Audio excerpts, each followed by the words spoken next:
Mari kita bersama membuka Alkitab kita di dalam 1 Petrus pasal yang ketiga. 1 Petrus pasal yang ketiga, ayat yang ke-8 sampai ayat yang ke-12. 1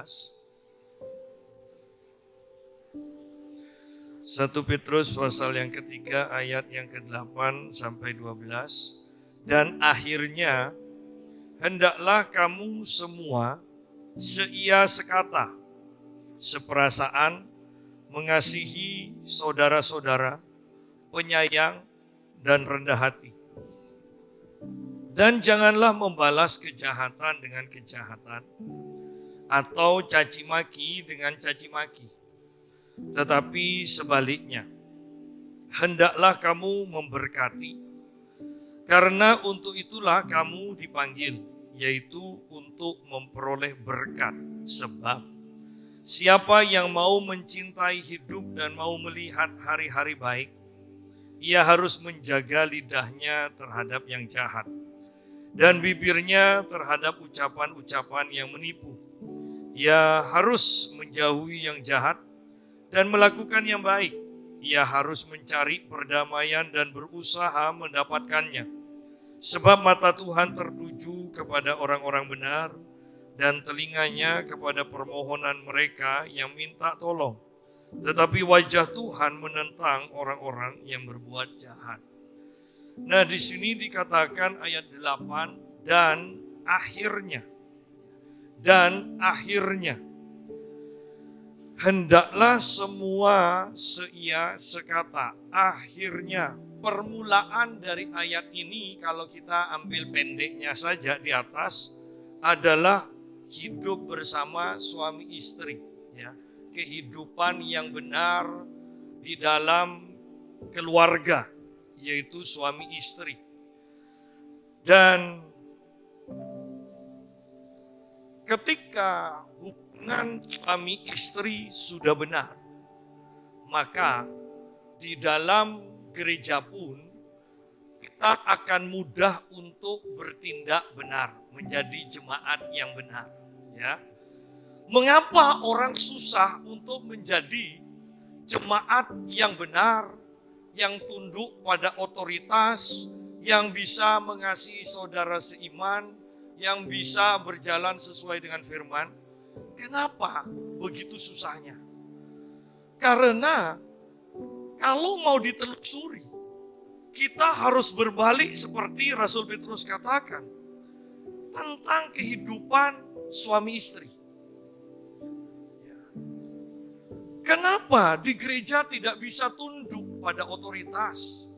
Karena di dalam rumah tangganya otoritasnya kacau. Mana yang benar, mana yang salah, mana yang harus dituruti, ditaati, mana yang harus dikasihi. Tidak ada kejelasan. Berjalan katanya seperti aliran sungai terserasa, ya. Tidak bisa. Ada aturan-aturan yang harus dilakukan, ya. Sehingga ayat ini dikatakan dan akhirnya. Kita tahu bahwa ayat ke-8 ini berbicara tentang kehidupan jemaat. Bagaimana kita bersikap sebagai sesama saudara seiman. Nah, di atasnya judul perikopnya hidup bersama suami istri. Kalau kita mau ambil garis satu ayat saja di atasnya, ayat 7 mengatakan, demikian juga kamu, hai suami-suami, hiduplah bijaksana dengan istrimu sebagai kaum yang lebih lemah. Hormatilah mereka sebagai teman pewaris dari kasih karunia, yaitu kehidupan, supaya doamu jangan terhalang. Di atas itu adalah ayat yang ke-7, adalah ayat yang sangat penting supaya rumah tangga diberkati. Ayat kunci supaya rumah tangga diberkati adalah 1 Korintus 3 ayat yang ke-7 ini. Sama-sama menyadari bahwa kita adalah pewaris kasih karunia, ya. Dan tidak ada saling merendahkan. Tidak ada saling bentak yang tidak perlu, tidak ada kata-kata yang tajam. Ya. Tidak ada kata-kata yang tajam. Seringkali kita menganggap hal yang wajar ketika kita itu mengucapkan kata-kata yang kasar kepada pasangan kita, ya. Kata-kata yang seakan-akan menunjukkan ketidakpedulian, kata-kata yang merendahkan. Sepertinya wajar, tetapi ingat, di dalam Matius pasal 12, bahwa apa yang kita ucapkan itu adalah luapan hati, gambaran hati kita yang sebenarnya itu melalui kata-kata. Oleh karena itu kita sungguh-sungguh harus hati-hati dalam setiap hubungan, dan sekarang kita akan masuk ke dalam hubungan antar jemaat, karena kita akan juga memperhatikan bahwa itu berdampak bagi kehidupan kita di tahun 2021 ini. Dan akhirnya, hendaklah kamu semua seia sekata, seperasaan, mengasihi saudara-saudara, penyayang, dan rendah hati. Ya. Seia sekata. Bukan saling berbantah, bukan saling menyalahkan. Ya. Kadang lucu orang-orang itu kalau saya perhatikan ya, kadang-kadang ya sering. Walaupun orang itu sendiri tidak menyadari. Ya. Kenapa ya jemaat GPPS ini tidak bisa akrab? Tidak seperti jemaat di gereja lain. Loh, memangnya Anda sudah banyak menghabiskan waktu dengan jemaat yang lain sehingga bisa memvonis, ya kan? Jemaat sendiri, belum tentu. Ingat, seringkali kita berpikir, kenapa keluarga kita ini tidak bisa sebaik keluarga mereka? Loh, memangnya Anda sudah tidur di sana berapa minggu, berapa bulan? Belum tentu yang kelihatan baik itu baik. Dan yang lebih penting adalah ayo mensyukuri apa yang ada di hadapan kita. Banyak orang mengeluh, menjelek-jelekkan apa yang ada di hadapan kita. Dan hati-hati, kenapa? Karena keluhan-keluhan yang kita pandang biasa, itu ternyata tidak biasa. Di dalam kitab Bilangan 14 dikatakan, siapa yang sudah mencobai Tuhan sampai 10 kali, mereka akan dihajar Tuhan. Ternyata panjang sabar Tuhan, ada batasnya. Kita mungkin sebagai suami atau sebagai istri sering menjelek-jelekkan atau merendahkan pasangan kita. Dan kita berpikir, Allah sudah biasa suami saya, istri saya, tidak apa-apa kok digitukan, tidak apa-apa. Tetapi ingat, Anda akan kaget ketika sampai satu saat, ternyata mereka meledak juga. Seringkali kita merendahkan pasangan kita, merendahkan orang tua kita, merendahkan anak-anak kita. Dan sikap yang seperti ini terbawa di dalam gereja. Merendahkan saudara seiman kita, merendahkan gembala kita, merendahkan yang lain, dan sebagainya. Hanya dirinya sendiri yang benar. Dan ketika dirinya sendiri yang paling benar, secara otomatis dia akan berhadapan dengan Tuhan untuk menentukan sebenarnya siapa yang paling benar. Ya. Hati-hati. Seia sekata. Itu penting. Saya mau katakan. Anda bisa bayangkan rumah tangga yang ketika kekurangan uang, tetapi istrinya mengatakan, tidak apa-apa, tetap percaya kepada Tuhan. Sudahlah, kita pasti diberkati. Yuk bertahan. Ayo berdoa bersama. Bandingkan dengan kata-kata begini. Ketika suaminya kekurangan dan istrinya mengatakan, dasar laki-laki tidak becus, cari uang aja tidak bisa. Terus kita mau makan apa? Mau makan cinta. Rumah tangga itu sudah suami berusaha tapi belum dapat. Ketika sampai di rumah sebetulnya butuh penguatan, tetapi ternyata hajaran yang didapat. Sama kok. Kita dalam berjemaat juga. Ketika kita melihat kekurangan, bukannya tidak seperti gereja lainnya. Hei, Tuhan tunjukkan kekurangan itu kepadamu supaya engkau turun tangan menyelesaikannya. Setiap Anda melihat kekurangan, maka Allah sedang tunjukkan kepadamu, anakku, aku menyerahkan tanggung jawab itu kepadamu.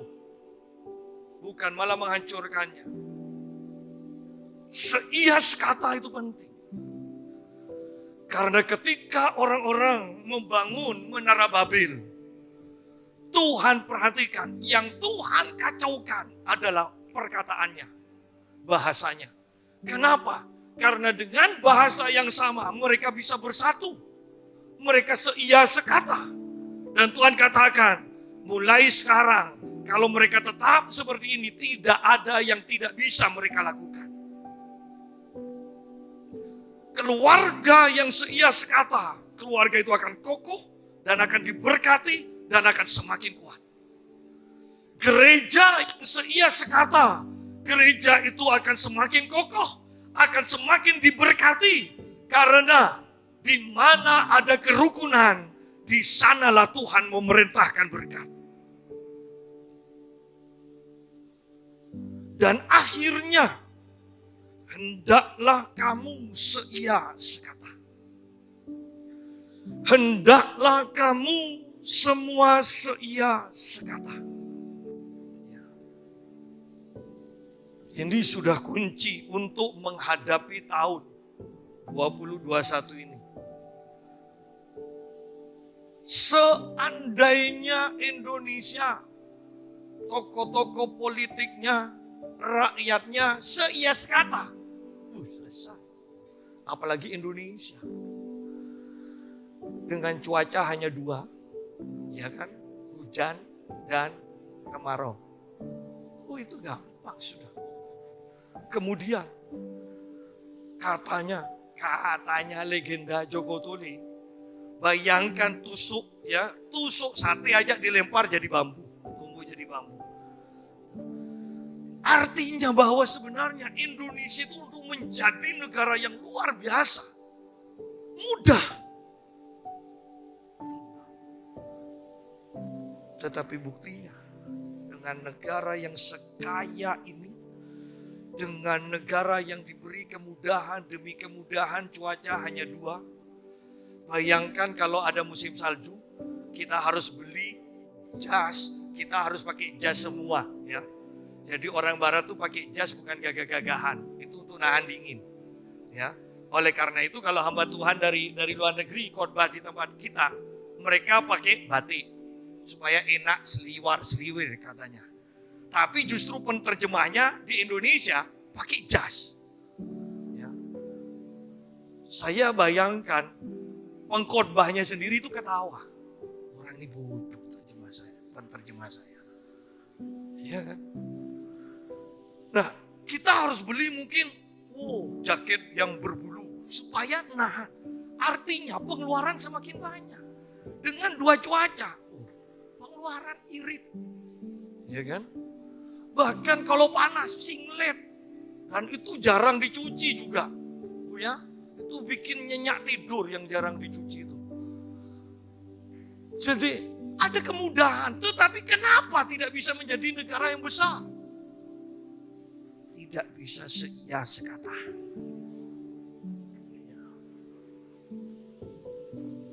Tidak bisa seia sekata. Sidang jemaat, ketika kita bisa memulai hal ini tahun ini juga dengan seia sekata, kita akan menjadi jemaat yang luar biasa. Saya senang bahwa akhirnya semuanya ditata Tuhan dan biarkan Tuhan terus menata. Seperti yang saya katakan WL dengan singernya Willy sendiri. Kalau dulu di jadwal yang jarang mengatakan, "Duh saya kok jarang." Yang sering, "Duh saya kok keseringan." Bingung kan? Bingung. Tetapi Tuhan tata sedemikian rupa. Ya. Kalau yang dapat jabatan, tuh berat. Yang tidak dapat jabatan, saya ada jabatan kok. Sudah kerja yang punya jabatan, saya enggak. Kan kacau. Tetapi setiap kata ini akan mengubahkan kehidupan keluarga kita, akan mengubahkan kehidupan bergereja, dan akan mengubahkan semua yang ada di depan kita. Akhirnya hendaklah kamu seias kata, seperasaan, ikut merasakan, dan bahkan ketika kita seperasaan, ada kepekaan. Ketika saudara seiman kita mengalami masalah, kita bisa rasakan. Minimal ketika kita berdoa, Tuhan akan ingatkan kita dan kita akan berdoa. Seperasaan, mengasihi saudara-saudara. Mengasihi saudara-saudara. Penyayang dan rendah hati. Mengasihi saudara-saudara. Bukan menundukkan saudara-saudara, tetapi mengasihi. Ya. Mengasihi, penyayang dan rendah hati. Hanya orang yang unggul yang bisa rendah hati. Orang yang tidak unggul itu ingin mengunggulkan dirinya atau menonjolkan dirinya. Dia harus memberi bukti bahwa dia orang yang hebat. Karena dia tidak hebat. Bisa bayangkan Yesus ketika ditantang oleh setan? Kalau memang engkau anak Allah, Yesus tidak ladeni. Dia yakin kok bahwa dia anak Allah. Tidak perlu dibuktikan, dia tetap. Ya, dia tetap anak Allah. Kalau orang tidak yakin siapa dirinya, perlu pembuktian. Perlu pembuktian. Oleh karena itu banyak orang Kristen juga tidak yakin bahwa Tuhan sudah memberikan kuasa. Buktinya, mereka untuk menampilkan kuasa itu bekerja. Mereka harus berpuasa 40 hari. Kalau tidak berpuasa, jangan salah tangkap. Ya, jangan salah tangkap. Kalau tidak berpuasa, kebanyakan orang tidak punya iman bahwa Tuhan akan bekerja melalui hidupnya. Padahal sebenarnya mau berpuasa atau tidak, kuasa Tuhan itu sudah dilimpahkan atas hidup kita.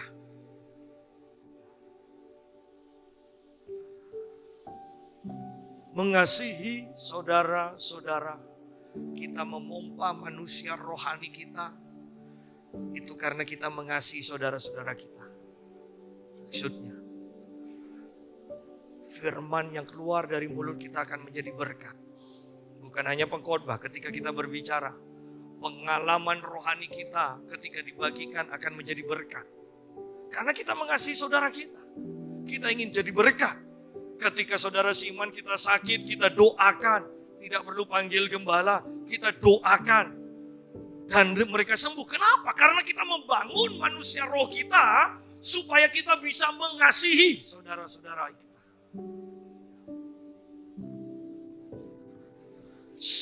Dan di sini dikatakan kerendahan hati, rendah hati.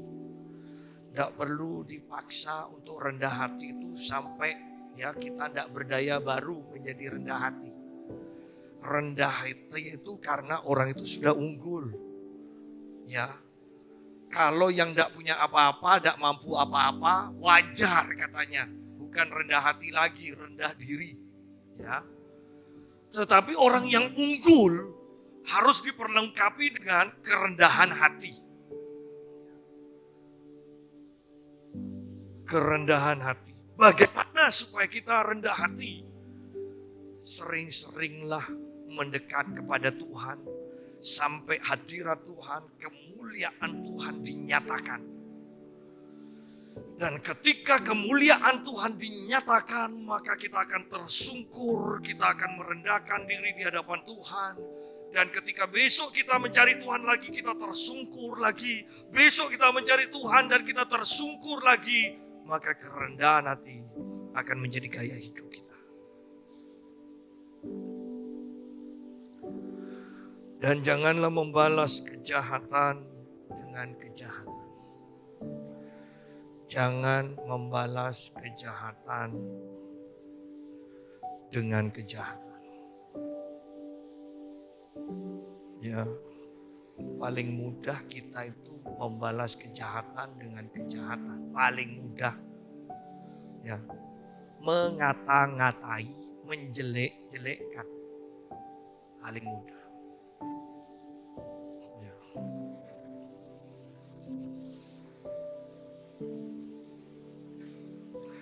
Janganlah membalas kejahatan dengan kejahatan. Ya kalau dijahati Pak, kasih karunia Tuhan mampu supaya kita tidak membalas kejahatan dengan kejahatan. Ya.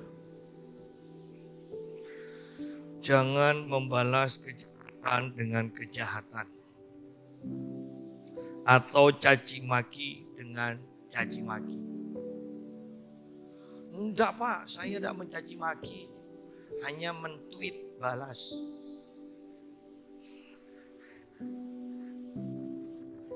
Sama aja, ya, sama aja. Ingat, jangan membalas kejahatan dengan kejahatan atau caci maki dengan caci maki. Sidang jemaat, serahkan pada Tuhan.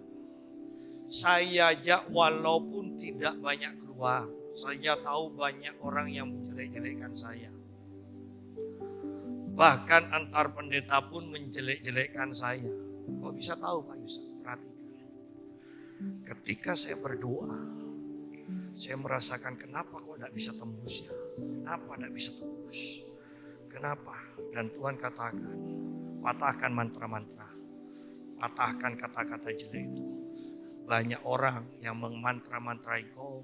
Kata mantra berarti kata yang diulang-ulang. Ya. Kejelekan kita diulang-ulang dibicarakan itu sebenarnya sedang memantra-mantrai. Dan saya patahkan, ketika saya patahkan, boom, hadirat Tuhan mulai nyata. Jadi, mari jangan membalas kejahatan dengan kejahatan atau caci maki dengan caci maki. Tetapi sebaliknya, hendaklah kamu memberkati. Berarti di sini memberkati bukan memberi sesuatu loh ya. Di sini hubungannya caci maki dan dihubungkan dengan berkat. Artinya kita doakan mereka. Kita serahkan mereka pada Tuhan. Ya, kalau Tuhan tegur mereka bertobat, puji Tuhan. Kalau Tuhan tegur mereka dan mereka tidak mau bertobat, mereka akan dihukum Tuhan. Tetapi tugas kita adalah menyerahkan mereka. Supaya apa? Supaya Tuhan beracara, kalau mereka bertobat, mereka akan diberkati. Kalau mereka tidak bertobat, Tuhan akan hukum mereka. Tetapi bukan tugas kita menghukum, tugas kita mendoakan mereka. Mendoakan supaya mereka sadar, mendoakan supaya mereka bertobat, itu adalah memberkati. Jangan salah, itu memberkati. Sehingga mereka akan disadarkan oleh Tuhan, tetapi ketika mereka dengar suara Tuhan, kembali kemudian keputusan mereka. Apakah mereka mau bertobat atau terus menjalankan kebiasaan mereka. Dan kalau dikatakan sesuai dengan Alkitab, umatku yang sudah mencobai aku 10 kali, mereka tidak akan masuk ke dalam tanah perjanjian. Dan mudah tanah perjanjian. Berarti tidak akan masuk surga, Pak. Oh, belum tentu. Tetapi ingat, tanah perjanjian adalah tanah yang penuh kelimpahan, penuh damai sejahtera, tidak ada peperangan. Artinya, orang itu tidak akan pernah merasakan damai sejahtera, sukacita, roh yang lepas. Sidang jemaat, ingat, bahkan tidak usah Tuhan. Kalau kita memang benar-benar rohani, Anda akan tajam, Anda akan tahu orang ini seperti apa. Apalagi ketika mereka berbicara, itu semuanya tergambarkan. Hendaklah kamu memberkati, karena untuk itulah kamu dipanggil, yaitu untuk memperoleh berkat. Jangan terpancing membalas caci maki dengan caci maki. Karena berkat Tuhan sudah tersedia. Dan ini hanya ditentukan oleh perkataan mulut kita. Apakah ketika kita dicaci maki, kita tetap memberkati mereka? Kalau kita memberkati mereka, maka berkat yang Tuhan sediakan bagi kita akan sampai kepada kita. Tetapi ketika kita membalas caci maki dengan caci maki, perhatikan, berkat itu sudah tersedia. Kenapa? Karena kita dipanggil untuk menerima berkat. Berkatnya itu sudah tersedia. Ketika kita jengkel, ketika kita mencaci maki, ketika kita dendam, maka berkat yang tersedia itu tidak akan pernah sampai ke tangan kita. Ingat, itu tersedia. Kenapa saya berani katakan tersedia? Karena kita dipanggil untuk terima berkat. Dikatakan ketika kita memberkati orang lain, maka berkat yang tersedia itu akan menjadi bagian kita. Dan kalau kita memahami sampai di sini saja, bukankah hidup dalam berkat itu luar biasa? Saya sedang belajar dari YouTube, ajaran dari John Bevere, tidak kenal menyerah judulnya. Itu ada 7 season. Ya. Dan sangat bagus. Coba Anda bisa cari ya. Di YouTube Anda akan belajar tentang kasih karunia, Anda akan belajar tentang peperangan rohani, Anda akan belajar tentang jati diri Anda di dalam Kristus, dan itu sangat bagus. Dan saya mau katakan bahwa dengan seia sekata, dengan kesepakatan saja, dengan menjaga hati kita tidak ada kecewa, tidak ada dendam, menjaga mulut kita tidak mengeluarkan kata-kata ya yang tidak sesuai dengan firman Tuhan, saya percaya berkat itu akan selalu dilimpahkan atas hidup kita. Latihannya di rumah. Latihannya di rumah.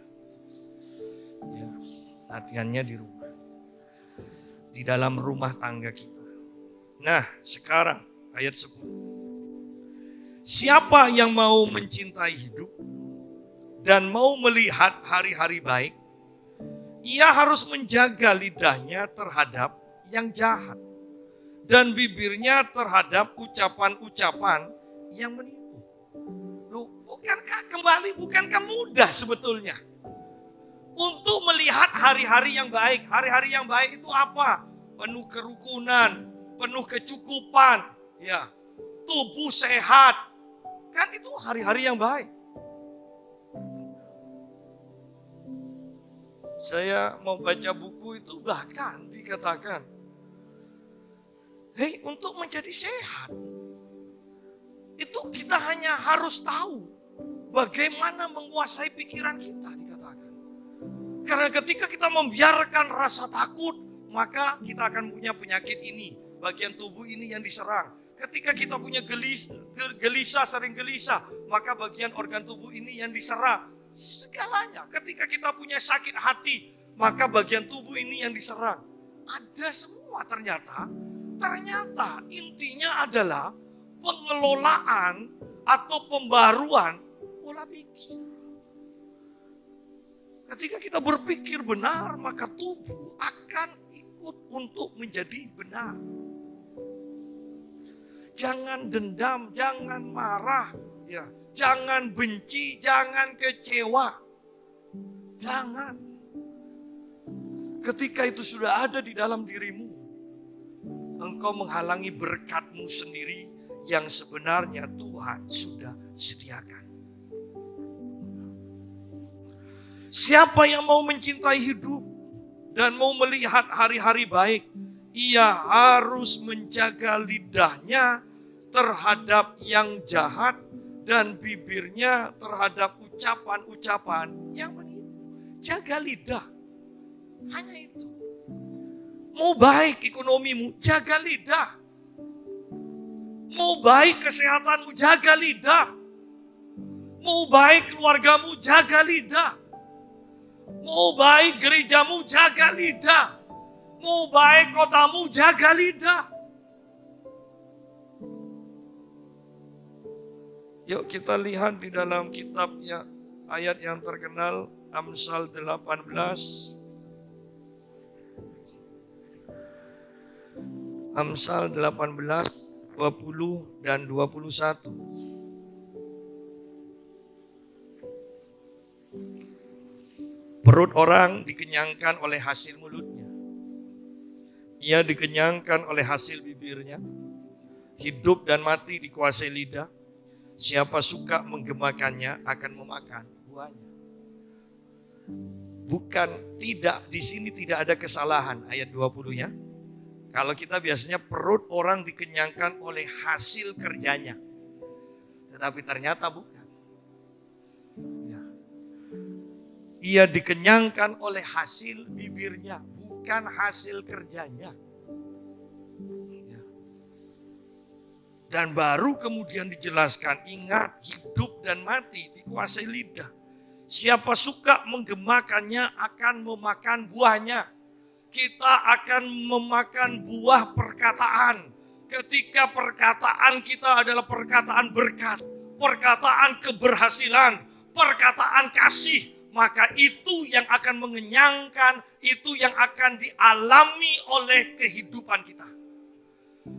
Tetapi ketika kita hanya mengeluarkan kata-kata fitnah, kata-kata kebencian, kata-kata dendam, maka itu juga yang akan kita alami. Ketika kita mengucapkan kata-kata takut dengan penyakit ini, takut aku sakit ini, maka itu juga yang akan terjadi atas kehidupan kita. Kitab Ayub mengatakan, apa yang aku cemaskan itu yang menimpa aku. Apa yang aku takutkan itu yang mendatangi aku. Artinya apa? Saya membayangkan begini. Ketika anak-anak Ayub mengadakan pesta pora, mengadakan pesta, selalu dikatakan setelah itu Ayub mempersembahkan korban dengan pikiran, jangan-jangan anakku sudah berbuat dosa dalam pestanya. Kalau mereka berbuat dosa, jangan-jangan Tuhan nanti hukum anakku. Jangan-jangan nanti Tuhan beri penyakit. Jangan-jangan Tuhan murka dan mencabut nyawa anakku. Bisa bayangkan kalau anaknya itu mengadakan pesta karena mereka kelimpahan.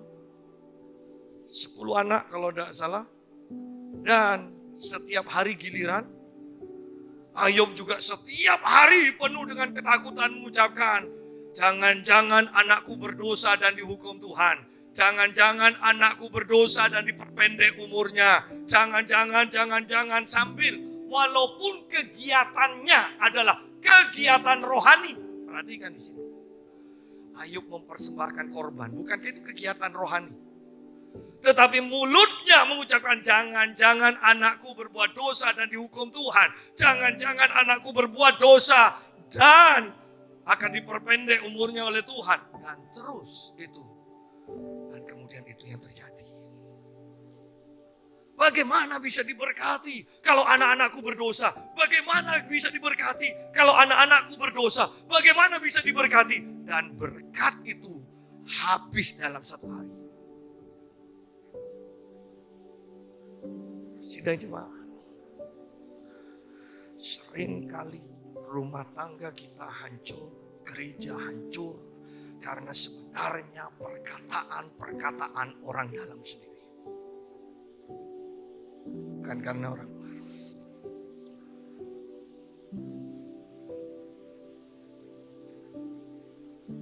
Hati-hati di sini. Seringkali kita sakit karena perkataan kita sendiri. Seharusnya kita terlatih untuk mengucapkan, oleh bilur-bilur Tuhan Yesus aku disembuhkan. Seharusnya kita terlatih bahwa segala penyakit kita Tuhan yang tanggung. Seharusnya kita terlatih dosa kita diampuni dan penyakit kita disembuhkan. Seharusnya itu yang keluar dari mulut kita. Bukan takut, takut, takut, takut. Itu akan mendatangi. Takut hancur, takut gagal, takut sakit. Itu akan mendatangi. Tetapi ketika engkau mengucapkan firman Tuhan, maka itu juga akan terjadi atas hidupmu. Pilihan ada pada kita. Ayo kita lihat bahwa perkataan kita itu sangat luar biasa. Tentang Menara Babel kita tidak usah bahas, kita sudah tahu. Atau mungkin nanti sore kita akan bahas. Di dalam kitab Bilangan pasal yang Bilangan pasal 14 ayat 28.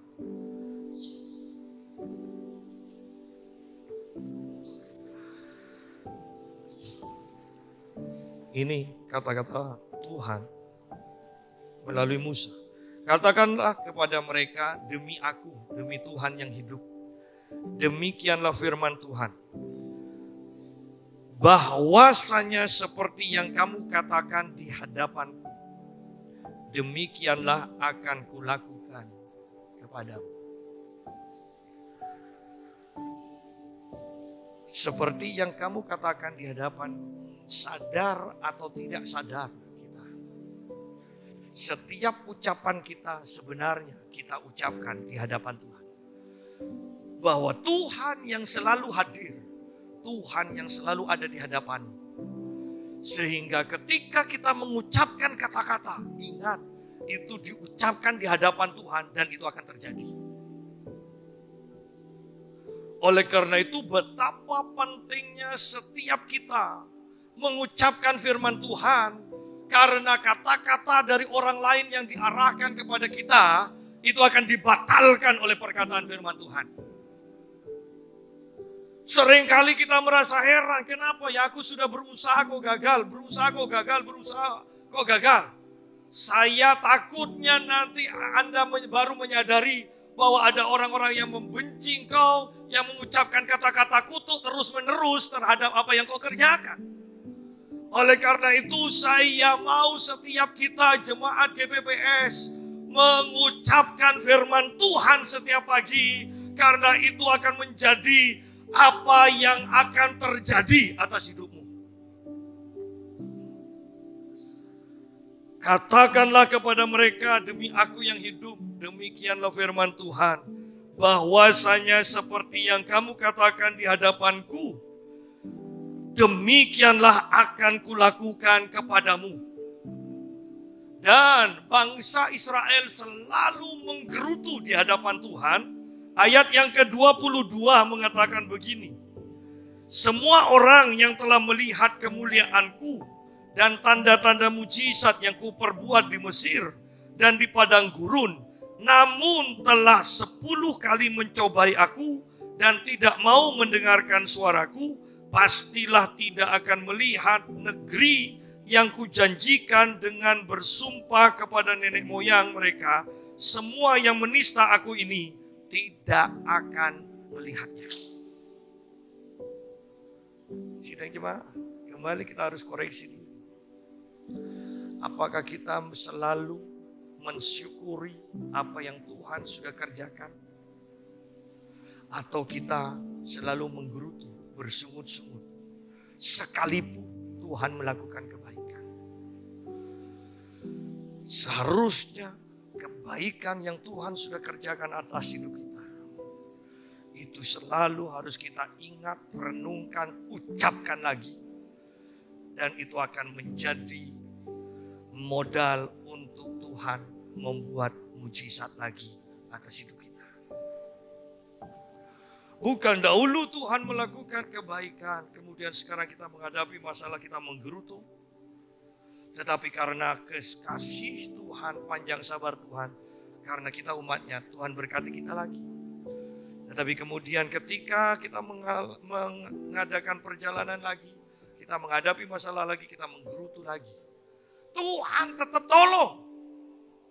Dan kita mengadakan perjalanan lagi dan kita menggerutu lagi, dan Tuhan tetap tolong. Tapi ingat di sini, namun telah 10 kali mencobai aku dan tidak mau mendengarkan suaraku. Mereka tidak akan mengalami janji-janji Tuhan itu. Sidang jemaat, Tuhan kita kasih, tetapi Dia tidak bisa dipermainkan. Hati-hati, hati-hati, hati-hati. Ingat, demi aku yang hidup, kata Tuhan, demikianlah firman Tuhan, bahwasanya seperti yang kamu katakan di hadapanku, demikianlah akan kulakukan kepadamu. Ucapkan yang baik, ucapkan berkat. Bahkan berkati diri kita dengan firman Tuhan yang kita ucapkan. Terima kasih Tuhan, aku adalah ahli waris. Aku adalah anak-anak-Mu. Aku menerima warisan-Mu. Aku tidak akan kekurangan. Terima kasih Tuhan, Engkau sudah menanggung segala penyakitku. Aku sehat, aku tidak sakit. Aku disembuhkan. Itu memberkati diri kita sendiri. Daripada virus corona. Jangan-jangan, ini tetangga dekatku kena. Ya kan? Jangan-jangan. Apalagi virus corona ya. Tetangga dekat kena, kita masa tidak dengar. Orang mereka bisik-bisik di kamar aja kita bisa dengar kok. Ya kan? Pemekasan kan gitu kan. Ya. Ayolah, terlatih untuk berhadapan dengan firman saja yang akan menciptakan semua yang baik atas kehidupan kita. Ya. Di dalam kitab 1 Samuel pasal yang ke-12.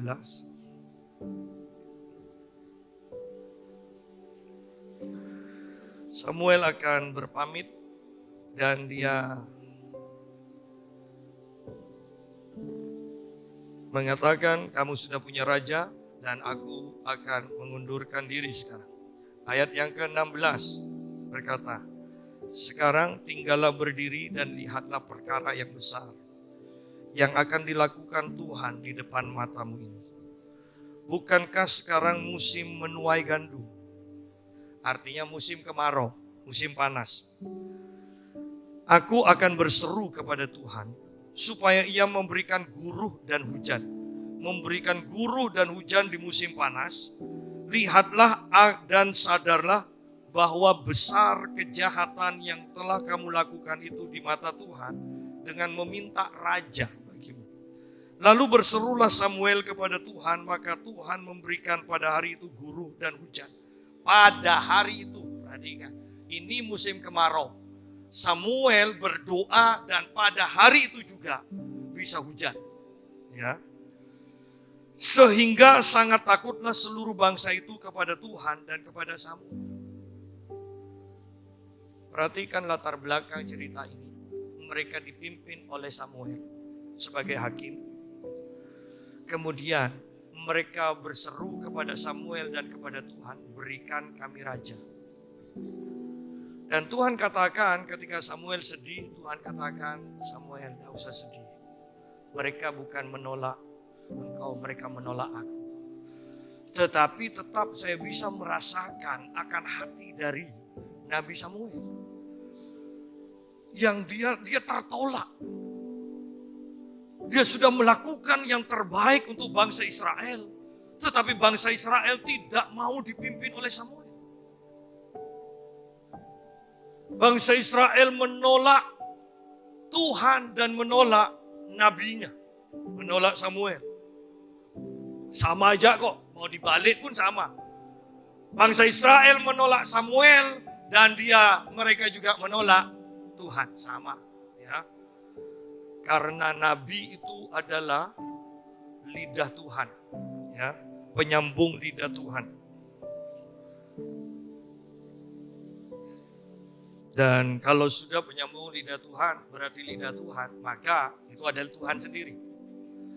Saya melihat di John Bevere itu dia jelaskan, ya, kita adalah tubuh, Tuhan ada, Yesus adalah kepala. Dia bilang, seandainya, dia bilang, perhatikan, kepala saya ditutup dan hanya kelihatan tangan saya aja, maka ini tetaplah John Bevere. Tidak mungkin, walaupun kepalanya tidak kelihatan, ini bukan jadi John Bevere. Itu sangat bagus ajaran itu. Anda akan banyak belajar dari pelajaran itu. Nah, sama dengan ini. Ketika umat Tuhan menolak Tuhan, mereka menolak Samuel. Ketika mereka menolak Nabi Samuel, mereka juga menolak Tuhan. Dan Samuel yang tertolak mengatakan dengan bahasa saya, baiklah, kalian menolak aku. Lihat bagaimana kuasa yang Tuhan berikan kepadaku. Aku tidak akan memaksa kalian untuk dipimpin olehku. Aku akan mengundurkan diri. Tetapi perhatikan, ini yang Tuhan berikan. Perhatikan sekarang ini musim kemarau. Dan aku akan berdoa kepada Tuhanku. Dan hari ini juga akan turun hujan. Anda bisa bayangkan ketika hujan turun, sebenarnya bangsa Israel pasti menyesal. Walaupun bukan bertobat. Nyesal. Bukankah kalau sudah seperti itu, berperang kan gampang kan? Tinggal minta api dari Tuhan, ada musuh tinggal minta api dari Tuhan, musuhnya dibakar. Tetapi toh nabi yang sebaik Samuel saja, umat Tuhan bisa tolak. Yang saya mau katakan, ayo jangan gampang tertolak, karena itu adalah hal yang biasa. Bahkan nabi yang sebaik ini pun ditolak. Apalagi hanya kita. Dan kemudian bayangkan juga bagaimana Elia mau dibunuh. Padahal Elia sepertinya kok main-main. Kalau memang aku nabi Tuhan, biarlah api turun. Dan berapa 100 atau 50 tentara terbakar. Dan itu terulang sampai beberapa kali. Kok mudah ya? Tetapi itu pun Elia mau dibunuh, dikejar-kejar. Bukan dijadikan pemimpin. Artinya bahwa ketika hati seseorang itu sudah jahat, maka mau dibaiki bagaimanapun, hati orang itu tetap akan jahat. Yang saya mau katakan berarti percuma dong berbuat baik. Oh tidak. Kita tetap akan berbuat baik karena Tuhan menyediakan berkat bagi kita. Dengan kita berbuat baik kepada orang yang menolak kita. Dengan kita berbuat baik kepada orang yang menyakiti kita. Dengan kita berbuat baik kepada orang yang benci kepada kita. Sebenarnya kita sedang menarik berkat yang Tuhan sudah sediakan. Bukan untuk orang tersebut, tetapi untuk diri kita sendiri. Ini sungguh ayat-ayat ini 1 Samuel pasal yang ke-12 perlu diperhatikan. Ada kuasa di dalam perkataan hamba Tuhan. Ada kuasa di dalam perkataan saudara-saudara. Dan dengan perkataan ini, perhatikan bahkan perkataan Nabi Samuel bisa mengubahkan keadaan. Demikian pula firman Tuhan yang Tuhan taruh di dalam mulut kita. Ketika itu diucapkan, itu akan membuat keadaan kita sesuai dengan apa yang kita ucapkan. Sesuai dengan firman yang kita ucapkan. Mau lihat hari-hari yang baik, jaga lidah. Mau melihat hari-hari yang baik, ayo sepakat. Terutama di dalam keluarga. Sepakat. Ada orang-orang yang tidak bisa akrab. Anak-anak saya melihat saya ini selalu berdua sama istri di kamar. Ada aja yang diomongkan, ada aja yang dibikin ketawa. Dan anak saya bertanya, sudah berapa tahun? Ya, sudah 26 tahun. Tidak bosan. Loh, kok bisa bosan? Karena itu harus dibangun. Harus dibangun. Harus dibangun. Di sanalah kita sebenarnya akan berubah. Sehingga di gereja kita akan menampakkan yang baik.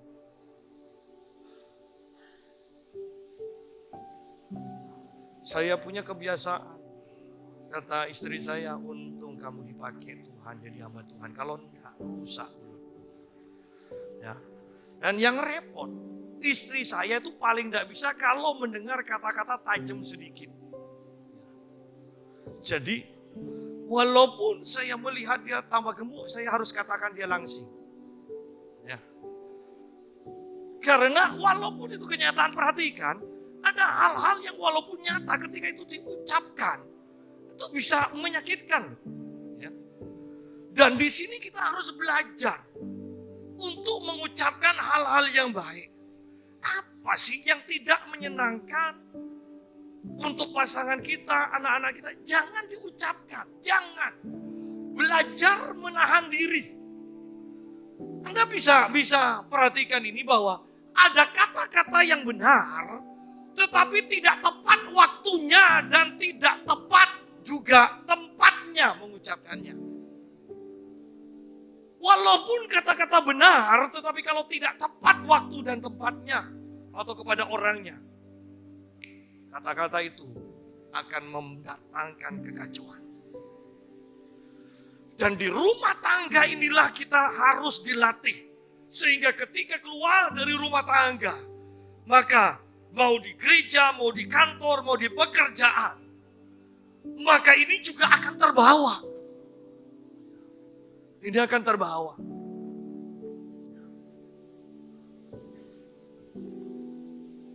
Belajar mengucapkan hal yang baik. Walaupun Anda mungkin katakan, saya tidak bisa seperti itu. Memang ini saya. Loh, namanya kita hidup itu harus dilatih terus. Jangan menyerah, inilah saya. Oh, enggak. Karena kasih setia Tuhan, rahmat Tuhan selalu baru, selalu baru. Paulus katakan, kami diperbarui dari sehari ke sehari. Berarti kita tidak boleh menyerah dengan mengatakan, tidak bisa, memang ini saya, memang ini gaya saya. Yang perlu dirubah, harus dirubah. Tidak ada yang tidak bisa dengan firman Tuhan. Belajar. Kadang kalau dulu ketika saya mendengar berita yang tidak enak apalagi menyakitkan saya langsung hantam pakai ayat firman Tuhan kalau saya sampai istri saya katakan, kalau dia yang dengar dulu dia tidak akan sampaikan pada saya sebelum saya menyampaikan firman. Kalau tidak itu akan terbawa. Tetapi sekarang justru ketika saya mendengar sendiri pun saya tidak akan sampaikan firman. Nanti kalau sudah setahun, 2 tahun baru saya sampaikan. Sebagai contoh, orang kan sudah lupa kan. Tetapi itu pelajaran bagi saya. Yang juga harus dibagikan. Belajar mengucapkan kata-kata tepat pada waktu dan tempat. Ingat, rumah tangga hancur karena perkataan kebanyakan. Gereja hancur karena perkataan. negara hancur, kacau begini apa? Karena perkataan. Bahkan dikatakan kebohongan yang diucapkan berulang-ulang akan dianggap sebagai kebenaran. Pada ayatnya. Hati-hati. Anda bahkan sering mengatakan kebohongan. Aku tidak cukup, kita akan mati. Tuhan katakan umur kita 70 tahun sampai 80 tahun. Alkitab katakan aku datang untuk memberikan kelimpahan. Aku datang supaya engkau cukup, supaya engkau makmur. Dan kita mengatakan, kita akan mati nih kalau tidak punya uang ini sekarang. Tuhan akan cukupkan. Oleh karena itu saya mau katakan, ayo biasakan ngomong firman. Karena hal yang tidak benar, bahwa kita akan mati karena tidak punya uang, kita akan mati karena kita tidak ada beras hari ini. Itu adalah kebohongan. Karena Tuhan yang menciptakan kita, Tuhan juga yang akan mencukupi kita. Sesuai dengan rencananya. Istilahnya orang, bisa beli mobil masa tidak bisa beli bensin. Ya kan? Kan kalau sudah pakai mobil kan boros. Enak naik sepeda motor. Segagah-gagahnya sepeda motor, saya kalau boleh milih mobil walaupun jelek. Kenapa? Kalau hujan tidak kehujanan, kalau panas tidak kepanasan. Anda sehebat apapun naik sepeda motor, kalau panas tetap kepanasan, kalau hujan kehujanan. Tidak usah dijual sepeda motornya, tidak usah.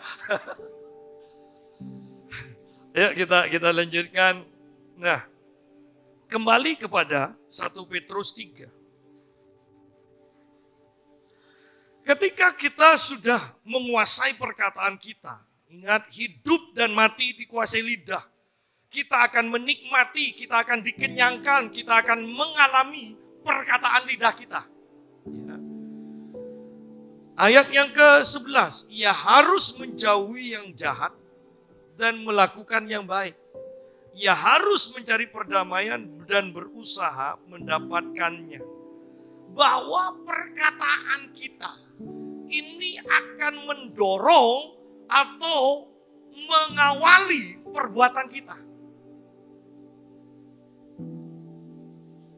Alah, Adi itu suka gosip, jahat. Ketika kita mengucapkan seperti itu terus, maka tindakan kita akan mulai menjauhi Adi. Kenapa? Takut nanti kalau kita katakan ini, disampaikan yang lain-lain. Perhatikan, kita sudah mengucapkan, kita sudah punya pola pikir, Adi begini. Sehingga tindakan kita menjauhi. Jadi hati-hati dengan apa yang kita ucapkan. Ketika kita mengatakan selalu istri kita, istriku atau suamiku pelitnya luar biasa. Maka tindakan kita, gaji atau berkat, tidak kita kasihkan semuanya. Bahkan kalau kita diberkati, kita tidak ngomong-ngomong. Kenapa? Karena kita sudah mengatakan, kalau sudah ada di tangan suamiku, ada di tangan istriku, uang itu tidak mungkin bisa keluar lagi. Sudah, ini kan Tuhan yang berkati aku tidak ngomong. Omongan yang kita ucapkan akan menentukan apa yang kita akan lakukan. Gerejaku begini. Jelek sekali, pengaturannya tidak bagus. Tindakan kita adalah, kenapa aku ikut-ikut seperti itu? Perhatikan, apa yang kita ucapkan akan menentukan tindakan kita. Akan menentukan tindakan kita. Tetapi saya juga mau mengatakan, ketika engkau mengucapkan dan bertindak yang tidak tepat, engkau sudah memilih kematian sendiri. Tetapi ketika engkau mengucapkan hal yang tepat dan melakukan yang tepat, engkau sedang memilih kehidupan sendiri. Bukan hanya memilih, engkau sedang menentukan kehidupan. Belajar.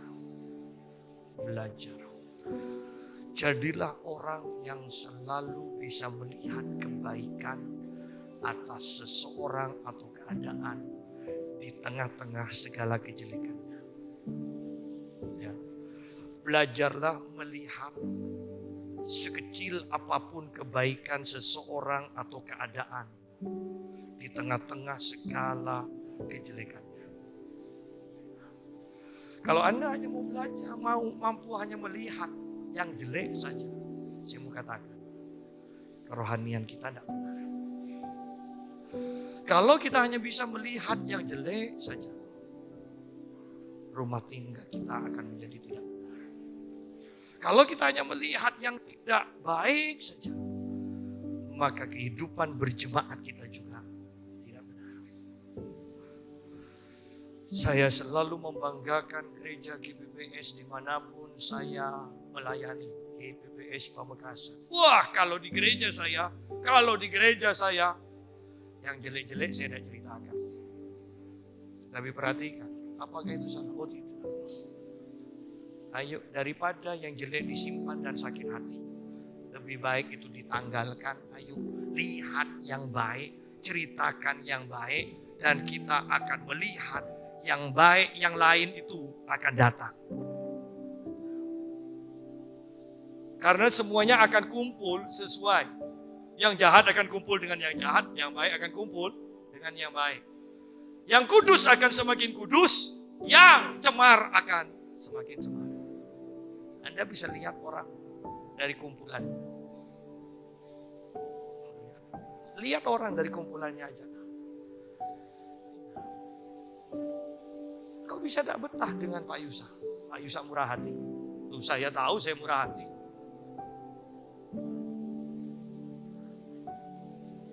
Saya mengasihi istri, rumah tangga saya tidak ada masalah. Kok bisa tidak cocok? Saya menyiapkan khotbah sebaik mungkin. Ada sumbangan saya juga ikut nyumbang.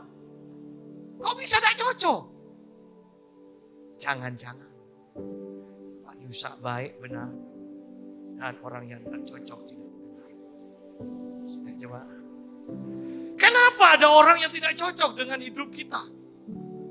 Sudah jemaah. Karena mereka memang berbeda. Itu aja. Mereka berbeda. Kalau kita memang hidup kudus dan orang tidak cocok dengan kita, tidak usah bingung karena mereka memang tidak kudus. Coba bisa bayangkan Anda kumpul-kumpul anak-anak muda ini. Kalau yang neraktir hanya satu terus yang lainnya hanya ikut. Lama-lama itu akan pecah dengan sendirinya kok. Yang suka neraktir akan cari orang yang suka neraktir juga. Nanti gantian. Tidak nyindir ya. Tidak nyindir. Ya. Tetapi sebaiknya. Ya. Yang sama ya.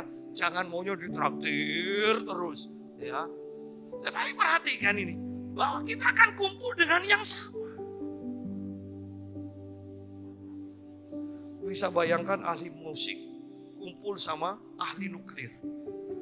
Itu ngomong banget, kunci C, dimetil, apa? Udah bingung sudah, nggak nyambung omongannya.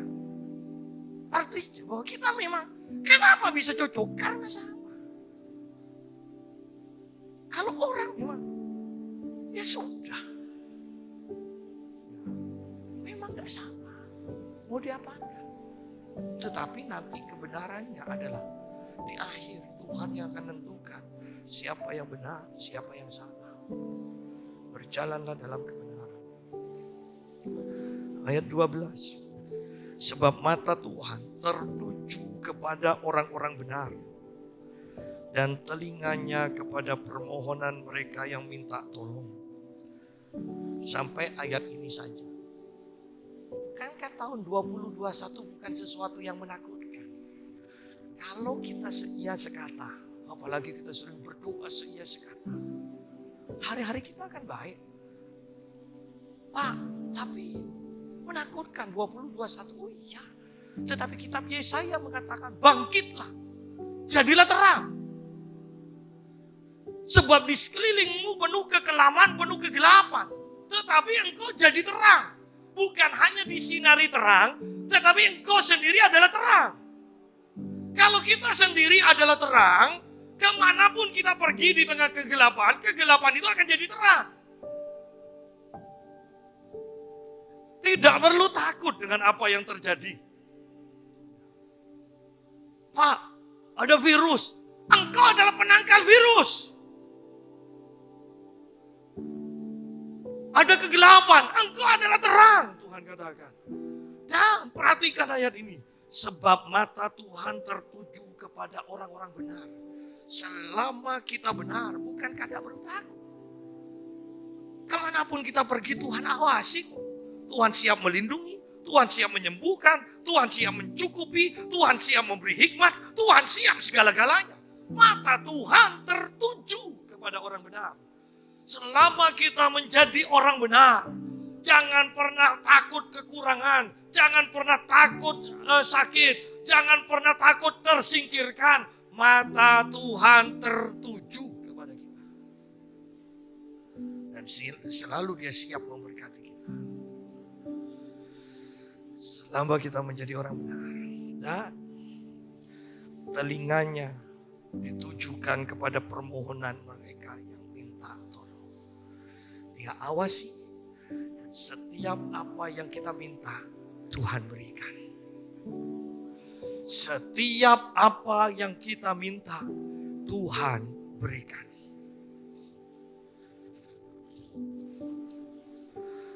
Tetapi wajah Tuhan menentang orang-orang yang berbuat jahat. Sudah keadaan seperti ini. Ya kan? Saya tidak menjanjikan tahun 2021 akan dipenuhi dengan segala kebaikan. Oh tidak, bumi semakin gelap. Dan semakin gelap. Gelap itu namanya gelapnya gelap. Itulah yang paling gampang ya. Gelapnya gelap, Anda bisa bayangkan. Kalau kita bilang orang Madura itu uleng. Sudah, celengnya sudah kelabu. Ya.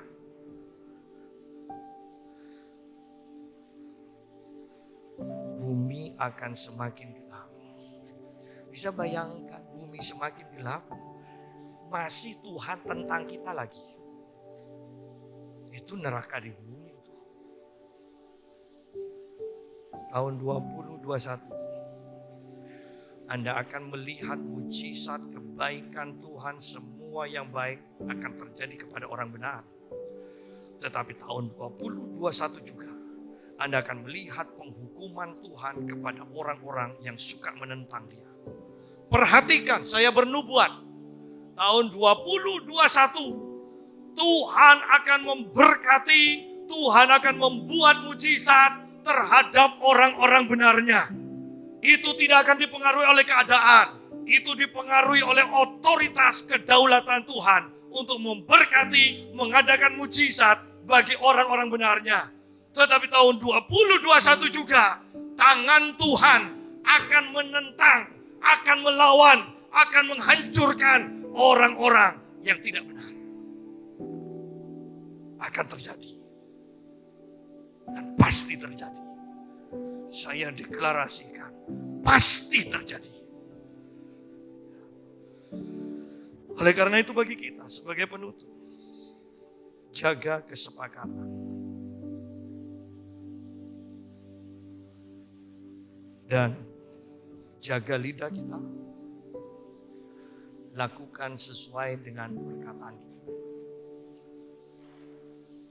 Dan Tuhan akan berjalan bersama kita.